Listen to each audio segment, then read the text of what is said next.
अच्छा भाई, सिचुएशन ये है कि मैं एक एयर कंप्रेसर लेकर आया हूँ गाड़ी का। ये सेल के ऊपर मिला है, ये 30% 35% ऑफ के ऊपर। और टायर की पोजीशन जो है ना बड़ी ख़राब हो रही है।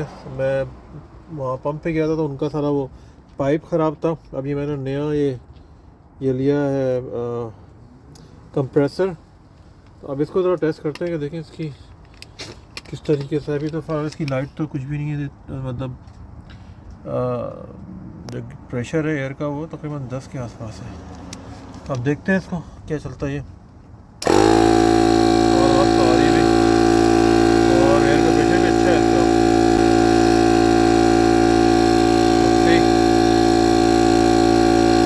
ये चीज़ें ना आपके पास हैंडी होनी चाहिए, ज़रूरत पड़ती है वक्त के हिसाब से। हमने यहाँ पे लगाया हुआ है 30 तक तो भर दिए इसने। मेरे ख्याल में काफ़ी भर गई है, अब ये ऑलमोस्ट 40 करीब हो गया। तो इस टाइप की चीज़ें ना आपके पास हैंडी होनी चाहिए। कभी भी कोई इमरजेंसी हो, टायर फ्लैट हो जाए तो फिर बड़ा प्रॉब्लम होता है। विंटर का टाइम है, वैसे फंसे हुए किसी कहीं जगह पे। तो ये इस टाइप की चीज़ें जो है ना वो गाड़ी में आप ज़रूर रखा करें, ताकि जो है ना कोई ब्रेक डाउन हो तो कोई ऐसी जगह पे हो जहाँ पे सर्विस आपको ना मिले तो आप कम अज़ कम एटलीस्ट आप हवा भर के निकल सकते हैं। Thank you very much for watching. Be safe.